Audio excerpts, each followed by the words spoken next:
Also, the first movie I ever shot in anamorphic. Kind of just, I mean, as much as I just wanted to do it to try it out, I also thought it would just work better for the movie. And like I've had fallen in love with it. I've shot, I think 4 features on anamorphic since. Oh, really? Because I just loved it You so got much. hooked on it. I did. I'm drinking the anamorphic Kool-Aid. I think it's awesome.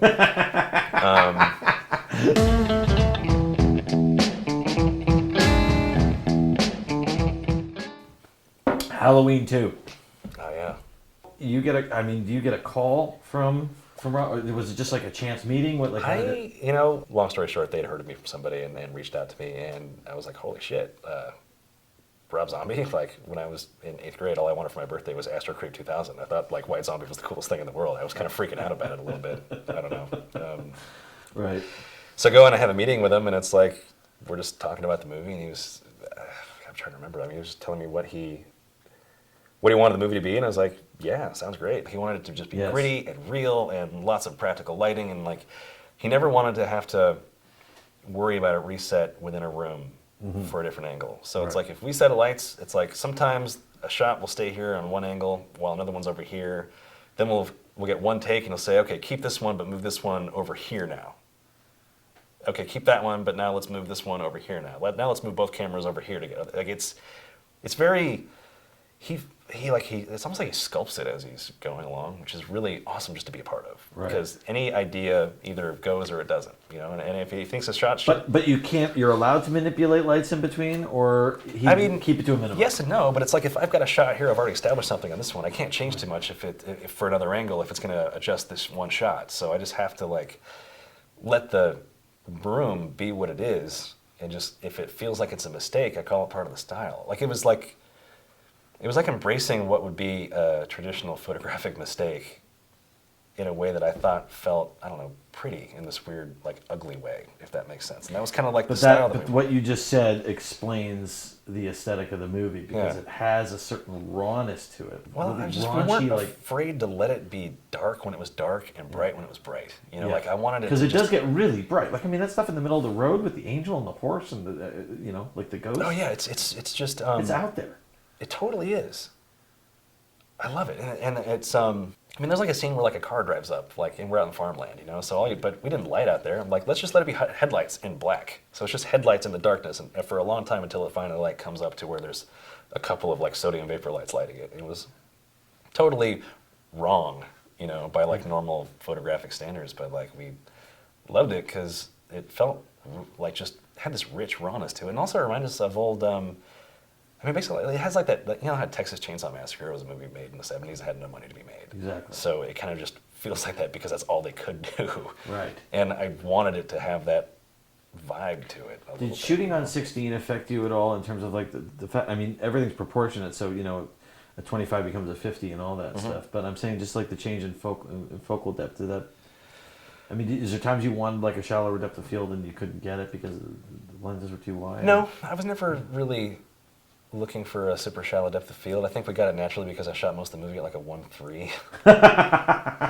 Okay. And we were pushing it at stop, so, so I was rating it at like a 800 and shooting super wide open. So what stop was it, just out of curiosity? Fuji 500 that we pushed to 1,000, but I rated it 800. As much as you like a digital aesthetic, for this one you really loved.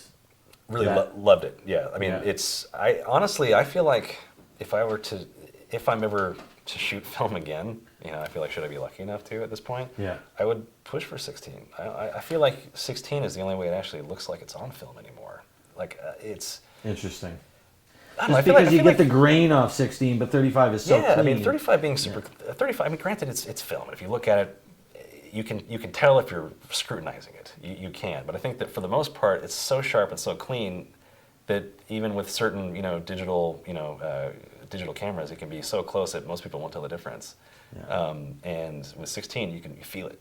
You still can. You totally can. And it jumps. I love it. Like Walking Dead almost too. Yeah.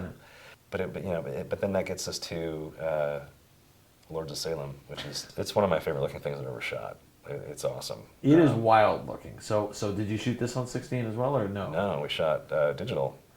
Which was a little bit of outside of Rob's wheelhouse, because he's diehard. He's Captain Analogue. I mean, he's all about just the 70s and all of all of that, which is his deal, and it's awesome. Tell us the story of the Lords of Salem, just so that we know what it's about. Oh, it's this coven of witches who were captured during a ritual 300 years ago and burnt alive.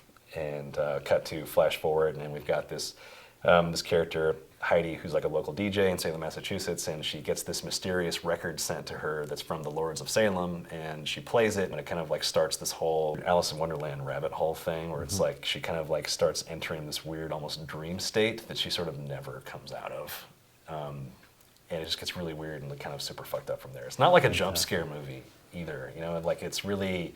It's sort of a journey. It's a journey. It's a slow burn for sure, and you got to be into that. It's all really like static and composed, and just it takes its time. It's nuts. It's awesome. I love it. It's like my favorite kind of horror movies, and we got to do it.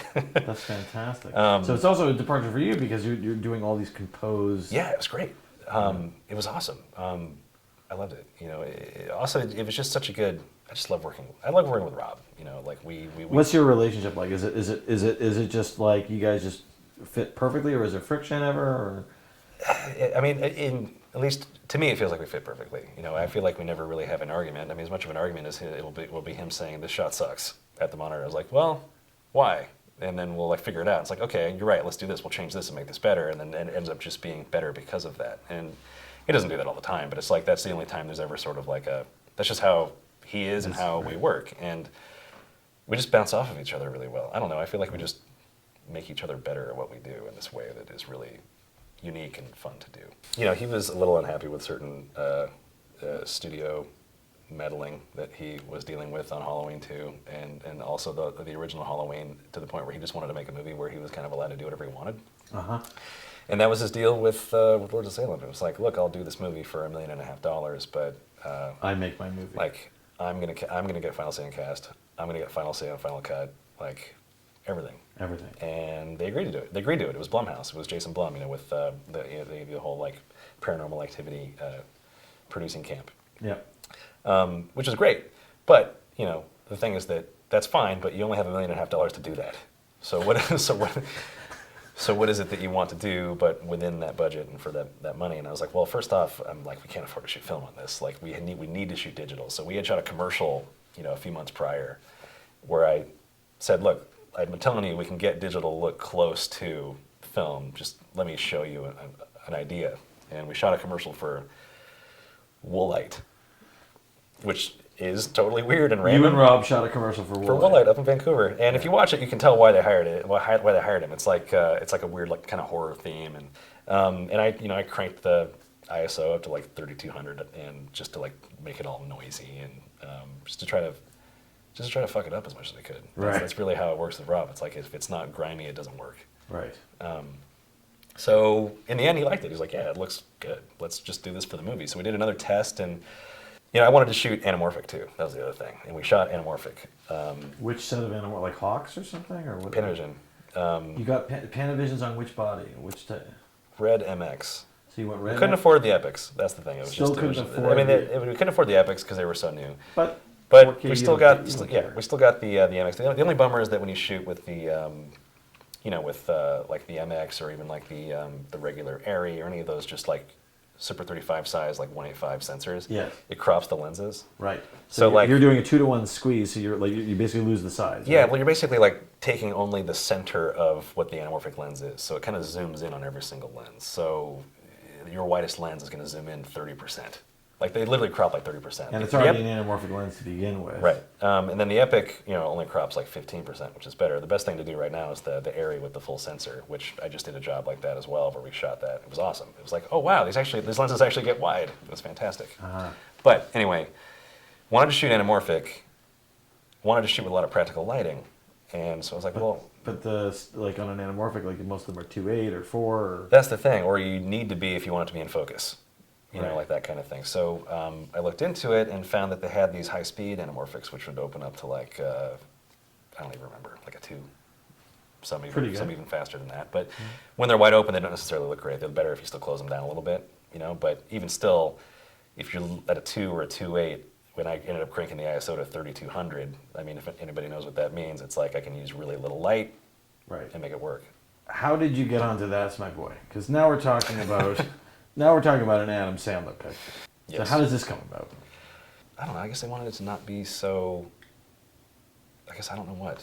Adam Sandler-y? And they wanted it to be a little less traditional, and we ended up making it. It ended up turning out to be kind of like a hybrid of that. I think, you know, I mean, because there's half the movie takes place like in the Adam Sandler's character world, which is a little more.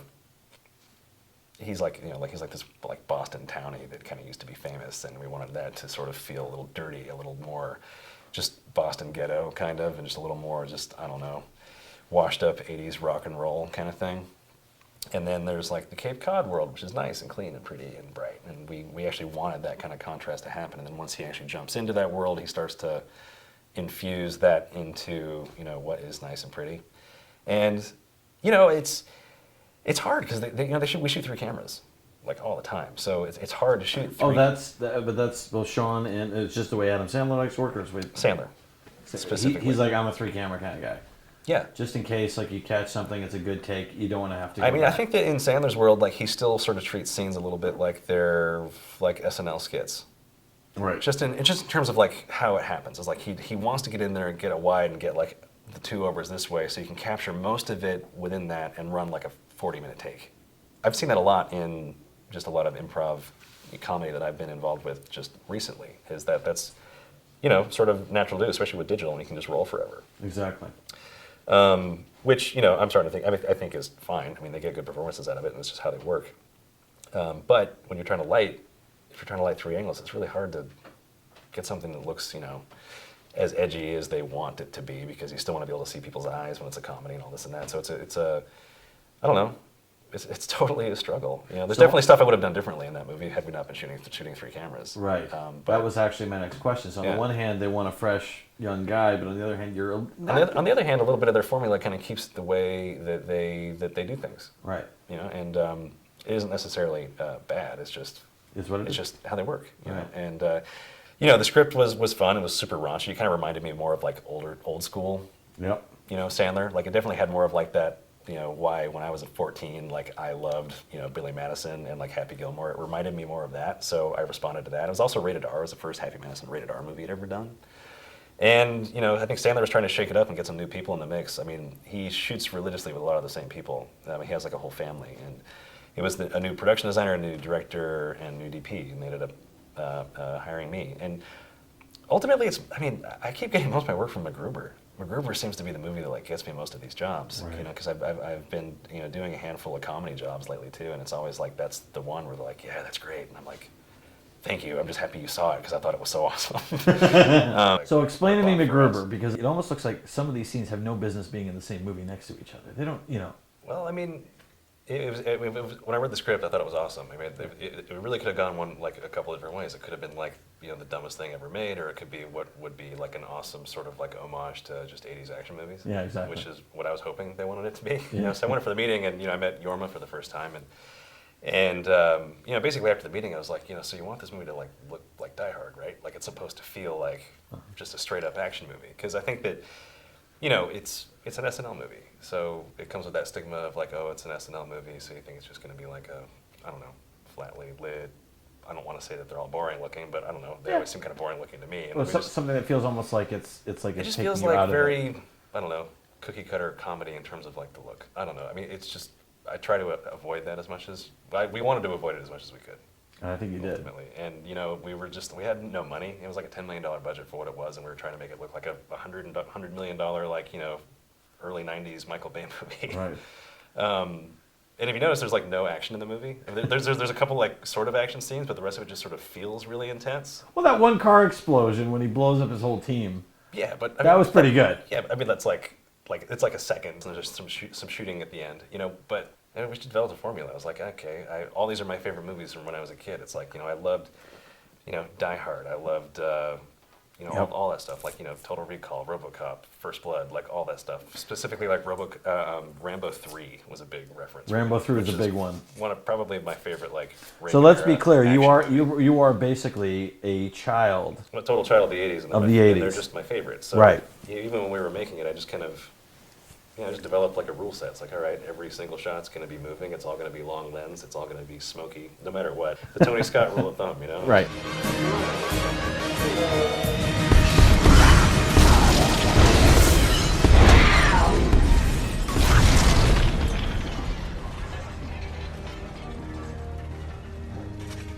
classic Macgruber. This is the end? This is the end. So this has got basically everybody who's hot in comedy right now. It's rad. Man, the movie's totally bonkers. It's another one of those movies where it's like you watch it and can't believe it was made. Like, who would actually make this movie? Because it's such a wild idea. But when you watch it, you go, holy shit, this is fantastic. Like, I'm so happy this exists. It's amazing how legit feeling this movie is. Because one of the things that the guys wanted when I met with them was like, look, we want this movie to feel like a horror movie. They're like, we don't care if it's dark. In fact, we want it to be dark. And I was like, oh, you do? Awesome. I can help you with that. So, I'm your guy. which was just awesome to hear. And we also shot that anamorphic, and we worked in as many, like, of those, like, just like Michael Bay lens flares in as often as you could. And Right. it was just, but there's also a bunch of 3-camera stuff in that too. But it was also just getting back to the 3-camera style, it's like using some of what I had learned off of the Sandler picture, I've like, was honing that even more in like a dark sense for this movie, which was really fun to do. We had to. You have 6 different guys improving. Like, it's hard to not have multiple cameras on this stuff. Yeah, I'm surprised there's How only many 3 shots that- actually. Right. I mean, any more than that, I'd probably freak out in that kind of a scenario. I mean, it's not Crank, I guess. But it looks really polished. Like, this to me looks like the most sort of like, studio-ish of your movies that I've seen. I guess maybe it is, but it's still, I guess it's studio polished, but it still has that kind of grit to it.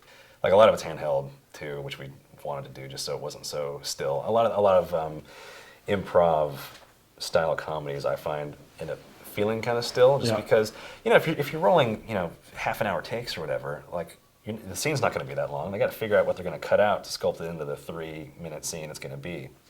So your blocking can't be too intricate, because it has to both start and end in the same place for that whole scene to work if they're going to cut the stuff down. Right. So because you end up being so planted, it's like, what are ways we can kind of make it more exciting, I guess. And I don't know, handheld? Like, that was something that we threw in there, and we just did that, and I think it helps. How much of what you're doing on the day comes down to sort of working with the blocking that's been given? I mean, are you really cognizant of you sort of using the camera? Yeah, I think you have to be. Although, a lot of the movies I've been on, like, shot listing doesn't necessarily happen. Like it's interesting. It's like that thing you talk about in film school. It's like, oh yeah, well, shot list and storyboard, this and that. And I know, and people still do, and I do still. But like, I find so often now we'll just be like, yeah, we know that we want to do this and look this way, and we'll block it and figure it out on the day. It's like, oh, okay. And so I'm getting, and I'd gotten so used to doing that like I'll watch the blocking and then adjust from there, which I also really like, because it allows the actors to kind of find the scene and find what feels comfortable, and then even if it doesn't necessarily fit, I'll always adjust it, like if it makes a shot look stupid or something. But I like the randomness that comes with that, because then you don't just end up with something that just feels super cookie cutter. I guess I like to try to throw chaos into the mix and then sort of work around that, because for me it just feels interesting. Right. Well, I think I'm glad you said that, because I think the freshness comes across in all of your pictures. The freshness and the energy. Thanks. I'm always just afraid it comes across as a big mistake. No, it's beauty, and it's art, very artful, and I think it is as revolutionary or evolutionary to the craft of what you do as Impressionism was to painting, and so many other things avant-garde was to sculpture and all those things. And I'm not an art historian, so I'm going to stop pulling terms out of my ass. Neither am I. I think First Blood was awesome. That's what I've got. Brendan Trost. Thank you for joining us, man. Sure. This was fantastic. It was fun. You are a rock star. Thanks.